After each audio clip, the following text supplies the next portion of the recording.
Assalamualaikum sahabat Quran. Assalamualaikum sahabat Quran.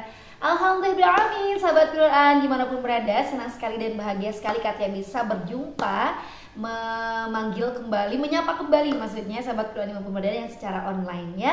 Dan terima kasih banyak jazakumullah khairan katsiran untuk yang sudah like, share, komen, dan subscribe.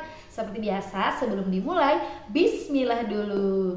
Nah Katia hari ini mau jawab, tapi mohon maaf dulu Katia ya, karena sudah lama banget Katia belum jawab pertanyaan-pertanyaan atau parenting dan sebagainya, karena Katia agak-agak sulit untuk sekarang-sekarang ya untuk bikin vlog secara sendiri. Jadi Katia banyak sekali vlog-vlog yang bisa menjadi inspirasi di Quran School Kuningan.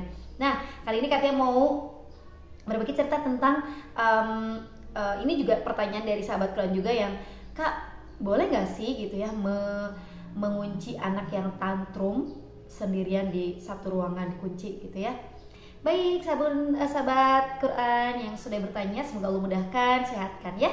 Dan pasti ini juga insya Allah dari pengalaman ya, semoga Allah sukseskan juga ya untuk pembinaan-pembinaannya atau mengajarnya ya. Kok jadi gerah emang ya, sekarang panas banget. Nah sebenarnya sahabat Quran untuk anak-anak, bagi siapa saja ini anak-anak, bayi, balita, bukan bayi ya, balita atau anak-anak yang tantrum, memang sebaiknya itu ditempatkan di tempat yang sepi, di tempat yang sepi. Bagi kita yang di kelas umpamanya di sekolah tidak ada ruangan gitu ya, boleh keluar gitu ya. Tapi Kak bagaimana dengan anak-anak yang dikunci? Anak yang tantrum dikunci dari luar gitu ya. Ini ada beberapa yang perlu diperhatikan. Katanya juga ini pengalaman sekali, anak yang punya riwayat mempunyai berkebutuhan khusus HHD gitu ya. Itu kan ngamuk-ngamuk dan itu luar biasa menyakiti semua orang. Tidak hanya orang tuanya saja, tidak hanya yang dia kenal atau saudara, semuanya disakiti, dan disakitinya sangat berbahaya. Bagi memang masalahnya seperti itu membahayakan banget buat orang-orang, itu boleh dikunci dari dalam, tapi dengan satu catatan. Pertama, kalau memang ketika ketika ditemani itu tetap membahayakan orang yang menemani, artinya membawa benda yang tajam, yang tumpul apapun, karena pengalaman katanya juga dia sangat nendangnya juga asli, itu tendangannya yang luar biasa. Barangkali kalau dia dikurung di tempat dikurung tempat yang sepi berdua, takutnya babak belur ya intinya. Yang kedua, memang ruangannya tidak ada benda-benda yang tajam atau yang membuat dia berbahaya gitu, membahayakan dirinya sendiri gitu ya. Yang ketiga, dia dipastikan ketika kita memang mengunci dia dari dalam, tetap kita menemaninya dari luar, tetap ada suara nah sudah gitu ya. Kalau memang di dalam kita tidak bisa menemani gitu ya, memang tidak bisa menemani, dan itu sangat berbahaya gitu ya. Dan itu juga dengan catatan, memang yang ketiga, catatan memang dia udah SD, artinya kekuatannya sangat besar. Tapi kalau anak-anak, saya sarankan untuk tidak pernah meninggalkan dikunci dari dalam, tidak boleh, karena mungkin kekuatannya mungkin tidak lebih dari kita gitu ya. Ini kasusnya kalau Katia menemukan anak usia SD dan agak tinggi, itu Masya Allah itu sangat berbahaya Katia menemani di dalam ya. Luar biasa banget, itu tidak mengenal siapapun, itu sampai patah itu yang namanya sapu, benar-benar kayak orang kesurupan gitu ya. Tantrumnya itu bukan tantrum yang ini ya. Jadi lihat dulu, pastikan tempatnya tidak ada benda-benda yang membahayakan dirinya. Kedua, kita tetap menemani dengan istighfar, atau sudah selesai ini biar dia meluapkan dulu emosinya, rasa tantrumnya. Yang ketiga, itu anak-anaknya memang kita anak-anak yang memang kekuatannya besar, artinya memang dia sudah gede gitu ya. Entah bukan gede usianya, memang gede badannya, yang memang tenaga kita nggak bisa untuk maininya ya.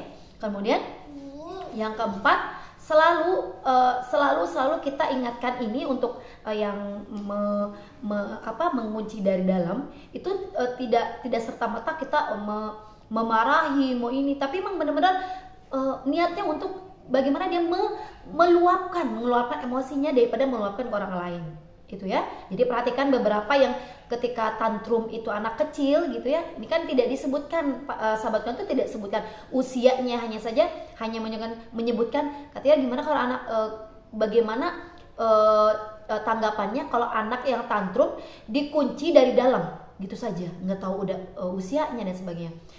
Nah, kalau usianya besar yang tadi Katia sebutkan, usianya udah gede, itu perasaan cuma kelas 3 SD, tapi itu luar biasa tinggi dan pokoknya Masya Allah sampai orang kaget di sekitarnya. Bahkan orang tua lain pun angkat tangan, bapak-bapak pun sampai, udah itu mah jangan dideketin dan sebagainya.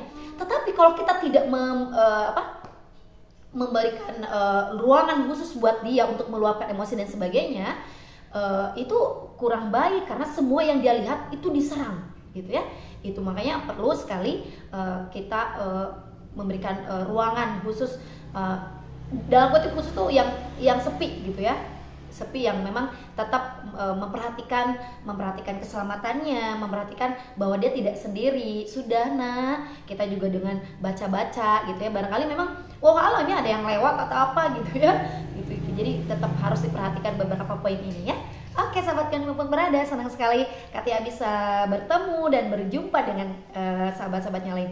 Dan di vlog selanjutnya Katia akan cerita tentang tips-tips juga tentang anak-anak yang tantrum dan bagaimana menyikapinya di usia balita dan anak-anak, bukan anak SD tapi usia kecilan 6 tahun ke bawah atau usia TK dan RA dan PAUD dan sebagainya. Itu saja sahabat yang berada.